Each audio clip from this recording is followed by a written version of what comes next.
Welcome today to our series Natural Medicine. Today I have a guest with me who has founded a company called Airnergy, and it's about air and energy. And we're going to look at this topic together today.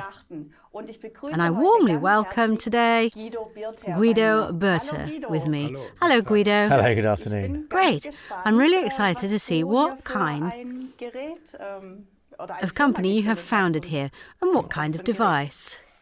We founded the company 20 years ago. We're now in 2020. We founded the company in 2000 and went into the market because we understood that there is more potential, more energy in the air than humans have been able to use up to now, especially with increasing age, with diseases, sedentary lifestyle, poor diet and so on. And then we looked at all these technologies and realized that there are technologies which ionize the air we breathe, or the oxygen in the air we breathe. That's one topic that many of us know about. Then you know the classic oxygen therapies, so to speak, which, by the way, Airnergy is not, because their highly concentrated oxygen is supplied to the body. That means from the atmosphere, we not only live from air, we live in an atmosphere. The oxygen is concentrated or separated and offered to the client, patient, customer, whatever, purely, so about 90–95%. We believe this is not the right approach because at Airnergy, that's my company, we understand that we have to help the body to make better use of the oxygen in the air, because we almost all learn that in school, 21% oxygen, 78% nitrogen, and we say of 1% noble gases, which, by the way, also include the CO2 share, where we've all learned from the media that it has become so much. By the way, it's 0.04%, to put that into perspective, and that roughly corresponds to the amount of relative humidity. Because we all say we have to live on oxygen, but oxygen, we found that in 20 years, with a lot of scientists who've worked for us, have written technical books and so on, that the oxygen cannot do anything without the water. So the connection is crucial. In addition, humans breathe out 75% of the oxygen they breathe in without using it, which, by the way, is why mouth-to-mouth resuscitation can save lives. If all the oxygen was already used up, that wouldn't really make a lot of sense. So there is more than enough oxygen in the air. We just have to help the body to make better use of it again. How do you do that? That was the big question back then. And then we got to know, as part of photosynthesis in nature, that means in our devices, by the way, we don't sell devices, but in a sense we sell the energy, or we recommend the energy, and the device cannot do anything if the body is not connected. You can see it more like air conditioning or heating. Air conditioning also makes the atmosphere somehow more pleasant in the form of temperature, just like heating. Because both situations, when it's hot, the body can't work optimally in metabolism, neither when it's too cold. That means energy is somewhere in between. Because both physical influences, so heating and air conditioning, remove relative humidity from the atmosphere. That's why we often learnt from our grandparents that you should place an extra container by the heater for the relative humidity. So I don't want to make it too complicated now. Airnergy doesn't increase the oxygen. It's not ionization, it's not ozone, but it's Airnergy. We call it spirovital therapy or spirovitalization by simply doing something similar to forest bathing. We all know that by now. It has been promoted for 2 or 3 years. This means that basically we have the energy of the good forest air in these devices, or we can imitate it in the devices. And via an applicator, via a breathing mask, you can breathe in the energy every day. Did I understand correctly that by using the device, we activate our body to deal better with oxygen? Or what would be the benefit of breathing this air? More energy, and that's all that matters. So we don't deal with illnesses at Airnergy. We provide energy. Everyone who has some kind of irritation needs energy, whether it's a disease, it takes energy, whether there's a lack of concentration, whether it's competitive sport, whether there are high performers in the office, in management, and I don't know what else, but they all need energy. And that's basically what energy supplies. If I were, let's say, a hobby triathlete, so not the extreme professional athlete, but I exercise 3, 4, 5 hours a week, how do I use it as an athlete? Of course, athletes are also our top target group. You mentioned triathletes, marathon runners and so on. We have a lot in our clientele. For example, Timo Brecht. I think Timo has been in contact with energy for 8 or 10 years. He has 10, 12, 13, 14 Ironman participations and so on. So he uses it, among other things, to do regeneration, above all else. Because regeneration is the be-all and end-all for athletes. But also to build performance. So, as I said, there have been a lot of studies and practical observations in the last 20 years with all sorts of parameters. And there is one parameter, among other things, lactate, so lactic acid, which in turn is relevant for athletes. Because when the muscle is acidic, the energy is actually gone.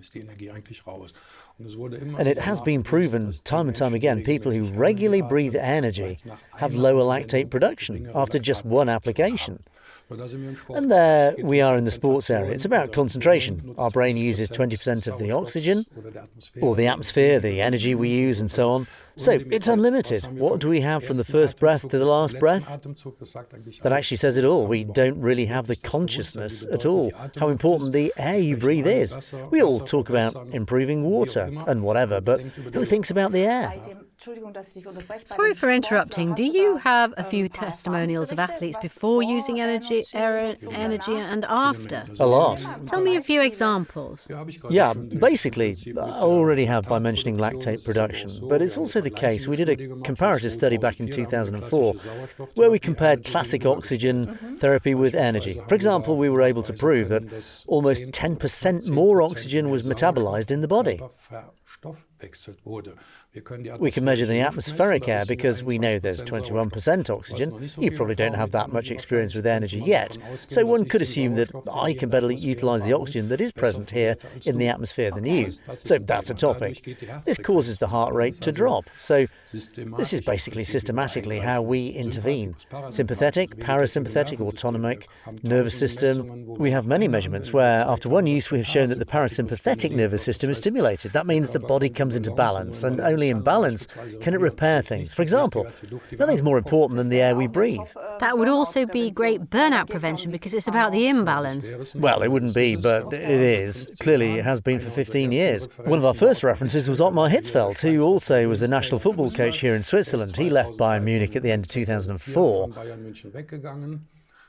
because he had somehow exhausted himself energetically. And a few months later, we had the first letter of reference from him, that he stands by it. He and his wife Beatrix have been using it for ages. And a few years ago, we received confirmation that he is still doing this, more than 15 years now. Now, of course, the critical point is that you can't really patent air, right? We don't want that at all. So we always said at Energy, if we ever have a 1% market share, we're the happiest people in the world, because we now see our task more in awakening awareness of the air we breathe at all. Because I now have the impression that, of course, I've spoken to many thousands of people about the topic, with many doctors. There are also people there who think we only breathe 100 litres a day or something. That would be a lot. Well, if you put it in relation to water, we drink 2, 3, 4 litres of water when we make an effort, so to speak. And then we would have almost 20 or 30 times as much. But no, it's 10,000 litres, 12,000 litres, 15,000 litres, some only 8,000 litres. So these are huge amounts that we absorb into us and basically expel again. If energy is now the synonym for forest bathing, if you would summarise it now, the advantages, what do I get by forest bathing or by using it for someone who, like me, doesn't know anything about it? Could you just list the points for me? Yeah, we have all forgotten what happens in the forest. It's not just the light, the air, there's a lot more. For example, one talks about terpenes. These are the transmitting agents in the forest and so on. Of course, we can't recreate the whole atmosphere with energy. We can energise or revitalise the air in a way however you want to put it, as it basically takes place as part of photosynthesis. But of course we can't create the ambience. Nevertheless, we have dealt intensively with this topic because there are over 500 studies in Asia, Japan and South Korea that prove this. And there they even say that the people who are regularly in the forest and predominantly breathe this good air, they've actually already solved 50% of their problems. And because we noticed it 2, 3, 4, 5 years ago, because of course we are looking for all kinds of possibilities to find awareness of breathing, forest air, forest bathing and so on.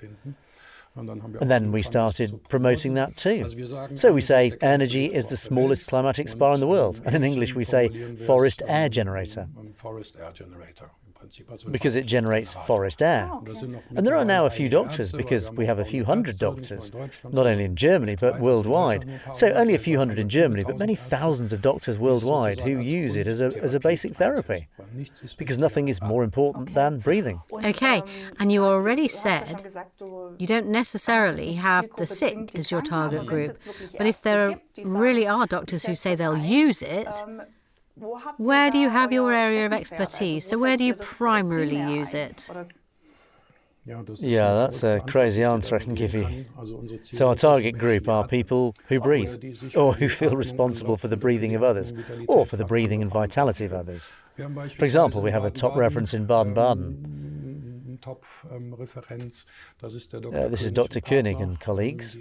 They have 6, 7, 8 of our devices in use. They do it for prevention, anti-aging, regeneration, so on. We have a brochure called What Keeps You Alive. I'd like to recommend it because it mentions, for example, how we detoxify. Who knew that we detoxify 70% through our breathing and so on? Who knew, for example, that a whale, the mammal, uses 90% of the oxygen it breathes. The medical term is utilization, so the utilization is the decisive factor and not the absorption. What percentage do we utilize again? So we have about 21% oxygen in the air.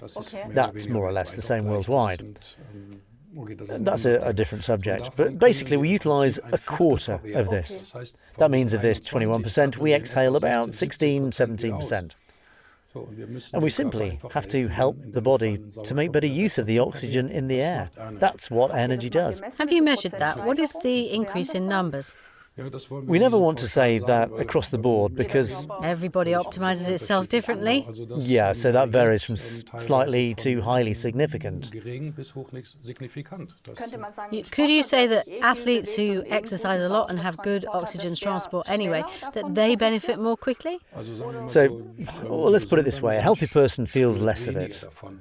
They basically do it to increase performance or to regenerate. But for performance improvement, we don't say, okay, he used to lift 10 kilograms, now he can lift 15. That's not what we mean, but he can basically lift 10 kilograms for longer. What if someone was really affected with lung disease? They can breathe more easily or have a better regeneration, or what is it? Well, that's one of our core issues.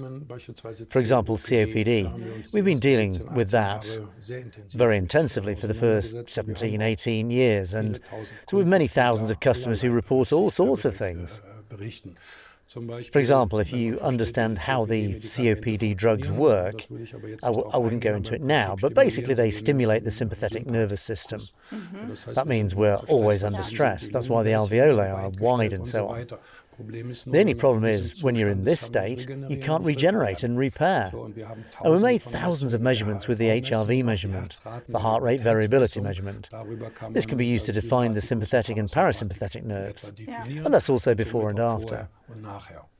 And unbelievably, 8, 9 out of 10 applications via this diagnostic system, which is an EKG technology, is a more advanced EKG technology.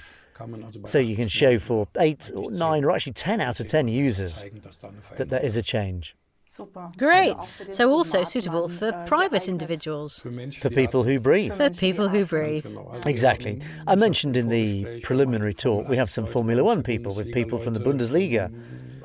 Actually, from all sports areas, we've apnea divers. Those are people who can spend many minutes without breathing.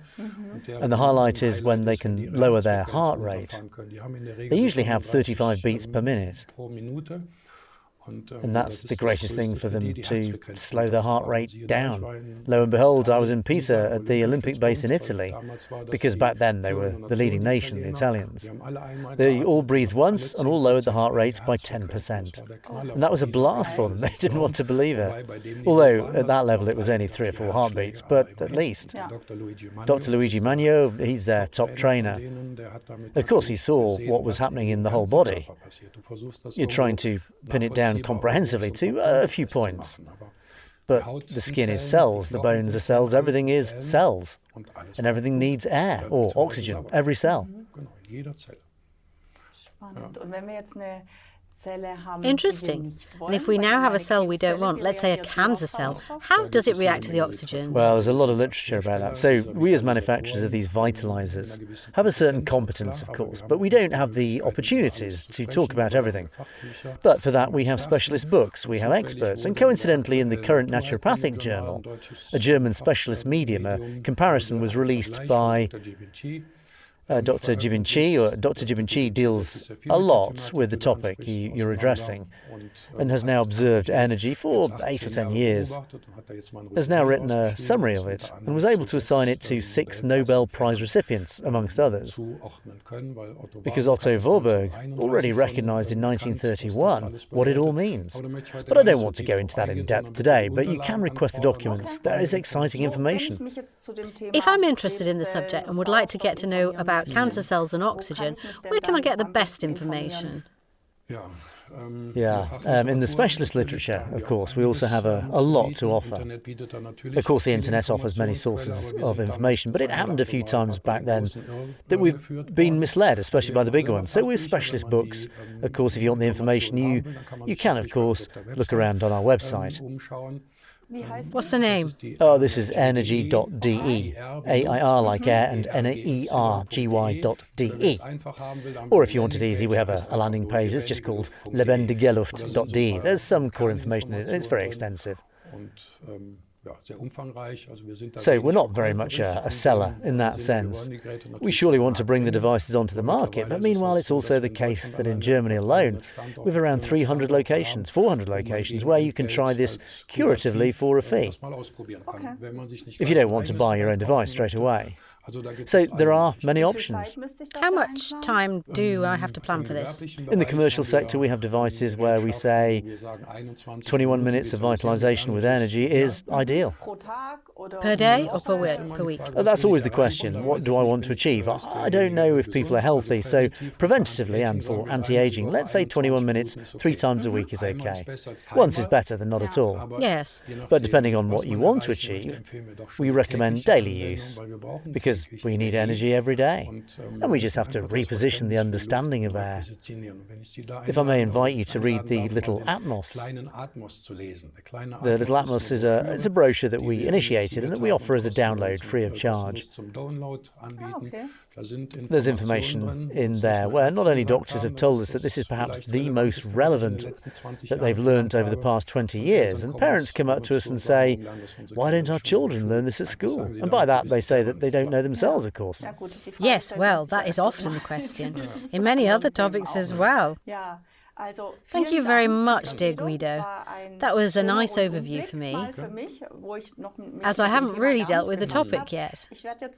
I will now be researching the subject of forest bathing, and will also look at the site to see what kind of information I can find out for myself. Thank you very much for being here. Thank you for having me. And hopefully raising a little bit of awareness for good air to breathe, or more precisely, atmosphere. Yes, thank you. Great. Dear viewers, our air is simply another very important topic. And I was happy to be able to talk about it today, because I wasn't really aware of it either. At the beginning, Guido asked me a little tricky question: what is the most important thing, do you need to survive? And then you think of everything, water, or you think about some kind of food, where everything is compressed inside. And well, it is first of all the air that we need. to be able to live healthy or to be able to survive. It follows us from the first to the last breath, an important topic. Thank you for watching and see you soon. Thank you. Bye.